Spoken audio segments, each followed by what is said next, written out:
My son's friend's mom and dad want to become his parents forever. I, 24F, am a single mom to my son, Owen, 8. It's just been the two of us since the beginning.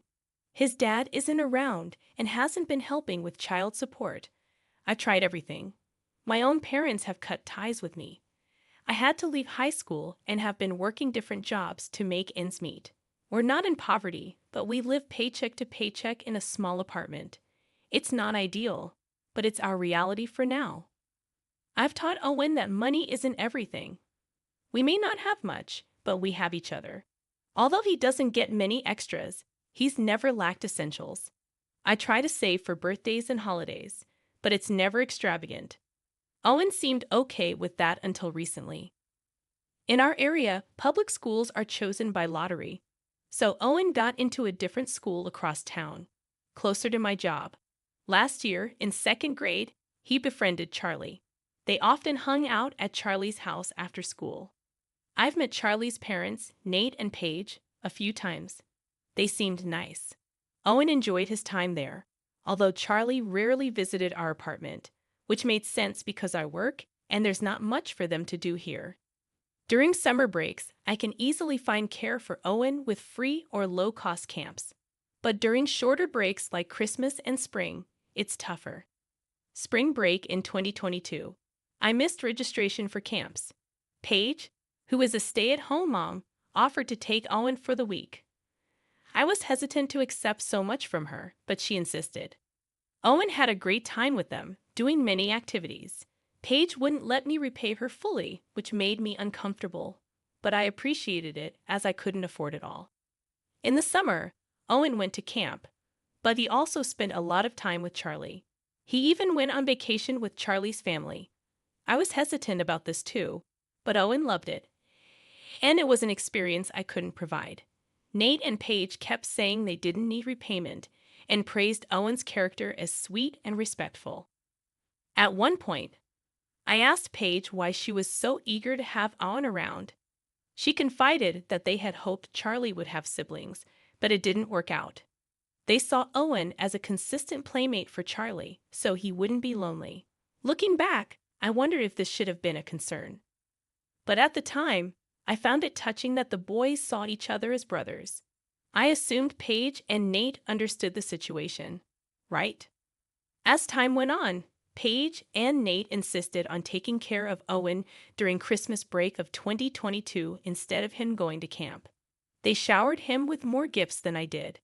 Though it made me uncomfortable, I pushed aside my pride because it was about Owen, not me. However, I started feeling uneasy. While it was understandable for them to give Owen gifts on his birthday, it seemed excessive compared to what you'd typically give a friend's child.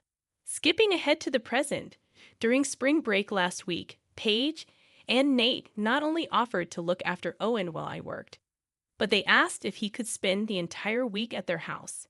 This meant I could take on more shifts to save up for the bike Owen wants for his birthday, so I agreed.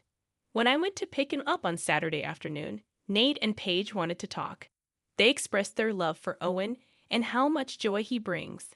I thanked them sincerely for all they'd done. Then Paige suggested Owen stay a little longer. I mentioned Easter was on Sunday, and school started again on Monday.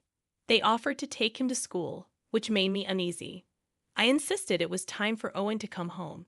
That's when Nate brought up the idea of Owen staying with them long term. I thought it was a joke and asked if they were suggesting they become his legal guardians. They grew serious, explaining they could legally become his guardians, and they offered to help with the transition. They urged me to consider what's best for Owen. Shocked, I refused to entertain the idea, stating there was no way I'd give up my son. I took Owen and left immediately. I've blocked Nate and Paige's numbers. Owen doesn't know what's happening yet. I've decided to keep him home tomorrow and took the day off work to figure things out. Legally, they can't take him, but their intentions have terrified me. I don't want Owen to go back to that school. Should we move? I feel completely lost and foolish because I realize now that all the warning signs were there. I know Owen will be devastated to lose Charlie, Paige, and Nate. How am I ever going to explain this to him? Update 1. Thank you to everyone for the advice. While I appreciate those who suggest that Paige and Nate may have had good intentions, it's a risk I can't afford to take.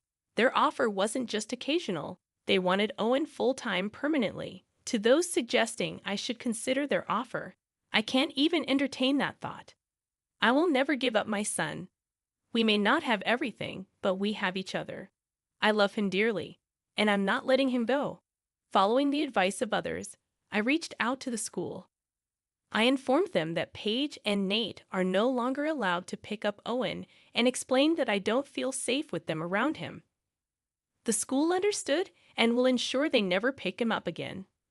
While it's too late to change classes this year, I've requested that Owen and Charlie be separated next year.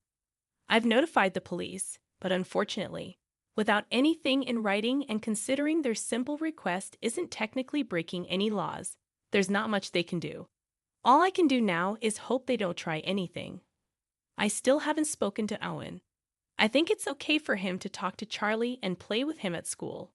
But I need to find a way to explain why they can't have playdates or sleepovers. And I'll have to make it clear for him to stay away from Nate and Paige. I suppose that conversation will come in time. I'll update again if anything happens.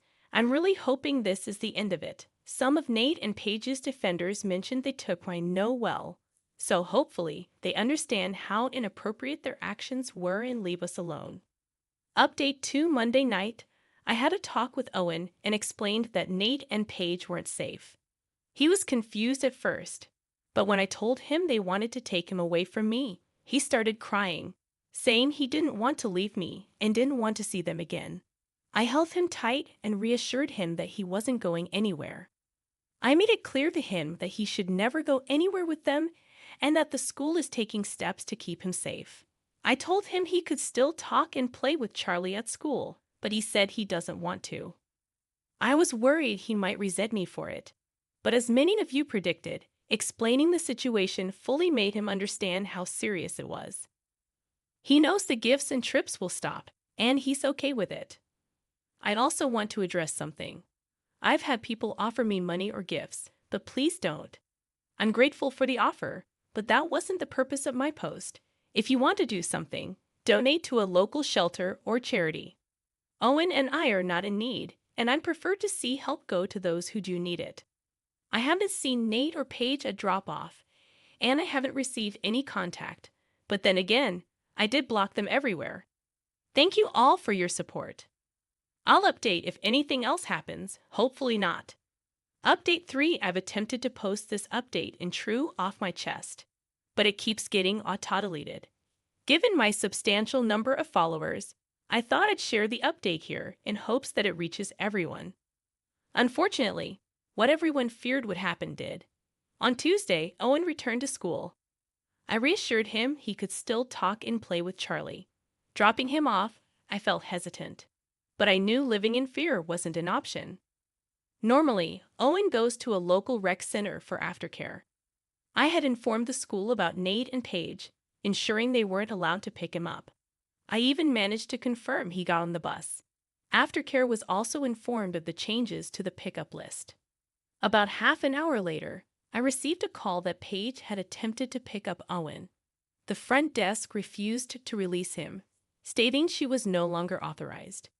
She refused to leave, prompting a call to the police. She was escorted out of the building. Though she wasn't arrested, there's now a police report, which I'll use to seek an order of protection in court. Additionally, Paige and Nate are banned from the rec center, so if they attempt to show up, they'll be arrested for trespassing. The police are working on ways to ensure our safety, and the local social services office is aware of the situation. This way, if they try to make any claims, they're already informed. Relevant comment. Thank you for sharing this update. It's important for Owen to be aware of the situation and understand the need for caution. His safety and well-being are the top priority, and his understanding of the situation will help ensure he remains safe.